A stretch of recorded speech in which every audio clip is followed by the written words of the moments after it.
तो hello friends, welcome back to my YouTube channel. तो मैं वापस आ गया हूँ जैसे मैंने प्रॉमिस किया था। मैं ACL रिकवरी की एट होम एक्सरसाइज बताने वाला हूँ। तो मैंने सोचा है कि ऐसा ना करके कि एक ही बारी में वन गो में सब एक्सरसाइजेज मतलब मंथ टू मंथ एक्सरसाइज बताने की जगह मैं weeks wise phase wise exercise बताऊँ, ताकि वो प्लेलिस्ट में जिसको जो जिस वीक से गुजर रहा है और ताकि हैवी लोड ना हो और वीडियो काफ़ी लंबी ना बन जाए। वीक टू वीक मैं एक्सरसाइज को जैसे कि फेस ACL रिकवरी के बने होते हैं उसमें डिवाइड करूँ। तो आज हम स्टार्ट करेंगे first phase of rehab ACL का जो होता है वो होता है वीक 0 टू वीक 2। जो पहले के 2 हफ्ते रहते हैं जब आप सर्जरी के बाद अपने घर आते हैं, उसके बाद जो शुरू के 2 हफ्ते में आपने एक्सरसाइज करनी होती है मोस्ट प्रॉब्ली, जिसमें आपके स्टिचुअर जो स्टिचेस लगे होते हैं वो भी रहेंगे जो 2 हफ्ते के बाद खुलते हैं। तो उसके साथ सर्जरी के जस्ट घर आने के बाद जो 2 हफ्ते तक आपने एक्सरसाइज करनी है, आज मैं उसके बारे में बताऊँगा आपको। और मैं वो एक्सरसाइज बताऊंगा क्योंकि शुरू के 2 हफ्ते में आपके 5 मेन गोल्स रहेंगे जो आपने अचीव करने हैं। इसकी मैं यहाँ साइड पे फोटो लगाऊंगा, जो कि फर्स्ट रहेगा पेन एंड स्वेलिंग मैनेजमेंट, जिसमें कि आप जब सर्जरी से घर आओगे आप अपनी जो पेन है उसको मैनेज करना है, आपकी जो स्वेलिंग है आपने उसको मैनेज करना है। दूसरा रहेगा गेनिंग फुल नी एक्सटेंशन। आपका 2 हफ्ते में टारगेट रहेगा कि आप अपनी नी को पूरा स्ट्रेट कर ले। And starting to gain bending, जो आपका थर्ड रहेगा कि आपने नी बेंडिंग शुरू करनी है। फोर्थ आपका रहेगा पटेलर स्टिफनेस, जो आपका नी कैप होता है वो स्टिफ ना आ जाए, उसकी स्टिफनेस की एक्सरसाइज मैं बताऊंगा, वो आपका फोर्थ गोल रहेगा। और फिफ्थ और फाइनल गोल आपका रहेगा स्टार्ट डूइंग आइसोमेट्रिक, जो कि आपकी क्वाड मसल्स है उनको एक्टिवेट करने का आपका टारगेट रहेगा। तो शुरू के 2 हफ्ते में आपके ये 5 टारगेट्स रहेंगे और इनको ध्यान में रखते हुए मैं आपको एक्सरसाइज बताऊंगा। Okay, so guys just before we dive into the exercises मैं आपको बता देता हूँ कि जो आपकी ACL की रिकवरी रहेगी उसके जो शुरू के आपके जो मैंने गोल्स बताए हैं इनको अचीव करना, एक्सरसाइज करना, क्योंकि शुरू के 2 हफ्ते में आपकी मेडिकेशंस भी चल रही होंगी। आई एम श्योर आप थोड़ा लाइफ अपनी ओके कर रहे होंगे to start living with ACL। साथ में आप ब्रेस भी पहन रहे होंगे। ये ब्रेस आपको हर वक्त पहन के रखना है। जब आप लेटे हैं, जब आप आईडी लेटे हैं, जब आप टर्न नहीं कर रहे हैं या आप अपने टांग पे प्रेशर नहीं डाल रहे, तब आप इसको खोल सकते हैं। पर सोते वक्त स्पेशली और चलते वक्त आपने ये ब्रेस पहनना है, क्योंकि ये आपके नी को दोनों साइड से सपोर्ट करेगा। और आपका जो ग्राफ्ट, जो ACL लिगामेंट का ग्राफ आपका डाला गया होता है वो काफ़ी वल्नरेबल और टेंडर फ्रेजाइल होता है एट द स्टार्टिंग, क्योंकि वो भी डला ही होता है, तो उसको प्रोटेक्ट करेगा।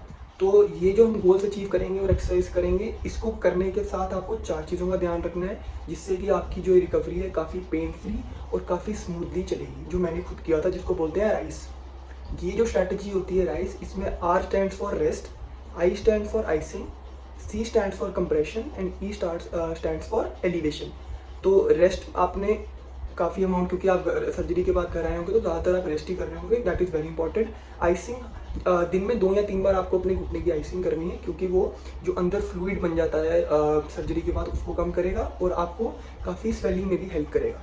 कंप्रेशन मतलब कि आपको जो क्रीप बैंडेज सर्जरी के बाद दी होगी वो शुरू के 2 वीक्स पर आप पहन के रखना। वो आपके घुटने को सपोर्ट करता है, मसल को सपोर्ट करता है और आपकी स्वेलिंग में भी हेल्प करता है। And E is elevation. शुरू के 2 वीक्स डॉक्टर ने भी आपको एडवाइस किया होगा कि आपको अपना जो टांग है वो एलिवेटेड ही रखनी है, जिससे कि ब्लड सर्कुलेशन अच्छा होता है और स्वेलिंग में हेल्प होती है। तो ये बातें ध्यान में रखते हुए let's dive into exercises right now. आपकी फर्स्ट एक्सरसाइज रहेगी आपके फेज 1 में। वो मैं फिर से बोल रहा हूँ, it is the most important exercise. बाकी सब एक्सरसाइज भले आप दिन में 2 बार करना, बट ये एक्सरसाइज आपको दिन में 3 बार करनी है। ये आपकी बैकबोन बनेगी आपकी स्पीडी रिकवरी की ACL रिकवरी के थ्रू। इसको बोलते हैं आइसोमेट्रिक्स, जिसमें कि आप अपने घुटने के ऊपर ही जो थाई के मसल्स होते हैं, नीचे हैमस्ट्रिंग्स, ऊपर सब ये जो मसल्स होते हैं इनको ट्रेन करते हो, ताकि सर्जरी एक ट्रॉमा होता है, सर्जरी के बाद ये मसल्स की एट्रोफी हो जाती है, ये खत्म होने लग जाते हैं। एक बार ये खत्म हो जाए तो ये इनको वापस से एक्टिवेट करना काफ़ी मुश्किल रहता है। तो राइट आफ्टर सर्जरी आपने इन पे काम करना है। तो इनके लिए आपने क्या करना है, एक घर पे आपने एक ऐसा टॉवल लेना है, मोस्ट प्रॉब्ली ऐसा शॉर्ट टॉवल, इसको आपने यूँ फोल्ड कर लेना है। फोल्ड करके एक ऐसी बॉल सी बन जाएगी इसकी। इसको आपने क्या करना है, इसको आपने अपने घुटने के नीचे रखना है, ठीक है। और आपने अपने घुटने से ये नहीं सोचना है कि मैं मसल को एक्टिवेट कर रहा हूँ या कुछ कर रहा हूँ, सिंपली आपने अपने घुटने से इसको नीचे की तरफ, ब्रेड की तरफ प्रेस करना है, लाइक दिस। होल्ड करना है 10 सेकेंड, रेस्ट करना है, फिर दबाना है, होल्ड करना है 10 सेकेंड, फिर छोड़ना है। इसमें एक वेरिएशन मैं बता रहा हूँ, जब आप ये करोगे इसके साथ आपने इसके सेट तो करने हैं दिन में 10 से 15 रेप करने हैं और 3 सेट एक बार में करने हैं। आप कम से कम इसके सेट 2 से 3 बार करने हैं दिन में। और इसमें एक और करेंगे, जिससे कि आपके ऊपर वाले मसल्स तक स्ट्रेच आएगा। या आपको शुरू में थोड़ी आहिस्ता आहिस्ता ही आप अचीव कर पाओगे, पर उसको ट्राई जरूर करना। जब आप प्रेस करो तो कोशिश करना कि जो आपका लेफ्ट फुट है वो जमीन से ऊपर उठ जाए, लाइक दिस। ये आपको नी एक्सटेंशन में भी हेल्प करेगा, ये आपकी नी एक्सटेंशन। ये 2 एक्सरसाइज आपको मैं ज़्यादा एक्सरसाइज इसलिए बता रहा था कि आप कंफ्यूज ना हो। शुरू के 2 हफ्ते में आपके लिए जो इनफ एक्सरसाइज रहेंगी जिससे कि आपकी जर्नी आगे स्मूथ हो जाएगी, वो बता रहा हूँ। आइसोमेट्रिक्स की 2 एक्सरसाइज रही। इसके बाद अगली एक्सरसाइज रहेगी नी एक्सटेंशन। आपने याद रखना है कि आपने पहले कोशिश करनी है कि शुरू के 2 हफ्ते में आपने फुल नी एक्सटेंशन अचीव करने की कोशिश करनी है। इसके लिए आपने सेम बॉल लेना है, इसको आपने अपने हील के नीचे रखना है। हील के नीचे रख के आपने अपने घुटने को जमीन की तरफ, बेड की तरफ रेस्ट कर लेना है, थोड़ा प्रेस करना है। ज़्यादा फोर्स नहीं करना है, आराम से नीचे की तरफ प्रेस करना है। ठीक है, इसके भी 10 सेकंड होल्ड रखना है और इसके 3 सेट करने हैं। इसके 10-15 रेप करने हैं एक बार में, लाइक 1 फिर रेस्ट 2 और इसके 3 सेट। ठीक है, ये आपकी नी एक्सटेंशन की होगी। अब बात करते हैं आपकी नी फ्लेक्शन यानी नी बेंडिंग की एक्सरसाइज। इसके लिए आपने जैसे आप बेड पर लेटे होंगे इतनी देर 2 हफ्ते, आपने सीधे लेट कर भी और बैठ कर भी 2 वेरिएशंस में आपने अपने पैर को स्लाइड करके, इसको हील स्लाइड बोलते हैं, स्लाइड करते करते करते करते करते करते करते करते ऊपर लाना है। और जहाँ पर आपको फील हो कि थोड़ी सी टेंशन फील हो रही है, थोड़ा सा फोर्स पड़ रहा है, वो एक मेन पॉइंट है। वहीं से आपकी जो रिकवरी अच्छी होगी। आपने फोर्स नहीं करना, टांग को ज़्यादा नहीं करना, आपने बस स्लाइड करके ऊपर लाना है। और जहाँ आपको लगे थोड़ा सा रुक रहा है, रेजिस्टेंस हो रही है, वहाँ पे आपने 10 सेकंड होल्ड रखना है, क्योंकि उससे जो आपके सॉफ्ट टिश्यूज है वो खुलेंगे, क्योंकि वो ट्रॉमा के बाद काफ़ी हार्ड हो जाते हैं। आपने होल्ड करना है 10 सेकंड, फिर नीचे। इसके भी 10 से 15 रेप करने हैं आपने, या आपकी नी बेंडिंग की रहेगी। ठीक है, इसके बाद आपने एक एक्सरसाइज करनी है एंकल पंप। ये आपने एक्सरसाइज से पहले भी बाद में भी पूरा दिन लेटे लेटे करनी है। एंकल पंप्स ये अपने पैर को नीचे की तरफ और फिर अपनी तरफ, नीचे की तरफ और फिर अपनी तरफ यूं करते रहना। इससे आपकी घुटने में ब्लड सप्लाई बढ़ेगी और आपकी स्वेलिंग और पेन की हेल्प मिलेगी आपको। तो ये अब नेक्स्ट एक्सरसाइज रहेगी पटेलर मोबिलाइजेशन की। पटेलर ये आपका पटेला होता है, आपका नी कैप। इसकी मोबाइल जब ये सर्जरी के बाद थोड़ा स्टिफ हो जाता है, तो इसके लिए आपने क्या करना है, आपने अपनी पीठ बेड के साथ लगा लेनी है, यूं उठ के बैठ जाना है और अपनी 2 उंगलियों से अपने नी कैप को यूं लेफ्ट राइट मूव करना है, सेम ऊपर नीचे।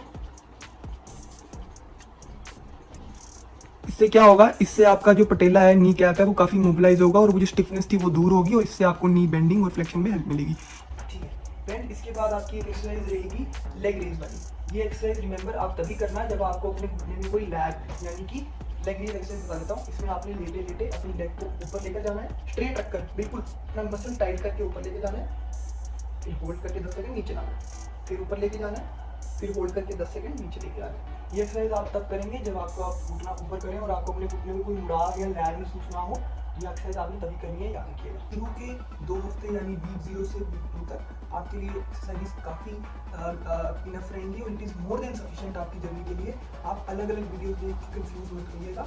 शुरू के 2 हफ्ते में स्वेलिंग काफ़ी होती है, आप अपनी लेग पे अपनी पेन और मेडिकेशन को मैनेज कर रहे होते हैं, तो मोस्ट इंपॉर्टेंटली आपने आइसोमेट्रिक्स की, एंकल पंप्स, नी एक्सटेंशन और नी बेंडिंग एक्सरसाइज करनी है लॉन्ग विद पटेलर मोबिलाइजेशन। इससे ज़्यादा एक्सरसाइज करने की आपको 2 हफ्ते में कोई जरूरत नहीं है। इसके बाद जब आपके 2 वीक्स कंप्लीट हो जाएंगे, आपके स्टिचेस रिमूव हो जाएंगे जो आपके स्टिचेस होते हैं, उसके बाद में अगले फेज की जो सेकंड फेज होता है वीक 2 टू वीक 4, उसकी एक्सरसाइज अपलोड करूँगा। उसमें हम फर्दर अपनी इन एक्सरसाइज को आगे लेके जाएंगे। But remember, consistency is the key. हर एक किसी दिन आपको लग रहा है कि आपसे एक्सरसाइज नहीं होगी, मन नहीं कर रहा है, वैसे भी ऑपरेशन के बाद इंसान मेंटली थोड़ा डाउन नहीं रहता है, बट फ़ोन साइड में रखिए, एक्सरसाइज करिए, 10-15 मिनट के सेट लगाएं, 10-15 मिनट का एक्सरसाइज करेंगे, काफ़ी दिन में 2 या 3 बार करेंगे, बहुत इनफ। ओवरडू नहीं करना है, पर ये कि एक्सरसाइज मिस भी नहीं करनी। हर स्मॉल स्टेप आपके कमबैक में हेल्प करेगा और बहुत पॉजिटिव फील करोगे हर एक्सरसाइज के सेशन के बाद। ठीक है, तो इसी में बने रहना, मैं प्लेलिस्ट बनाऊंगा, तो प्यार दिखाना गाइस। थैंक यू, लाइक करना और सब्सक्राइब करना। मैं आपको जल्द मिलता हूँ नेक्स्ट वीडियो में। Bye bye.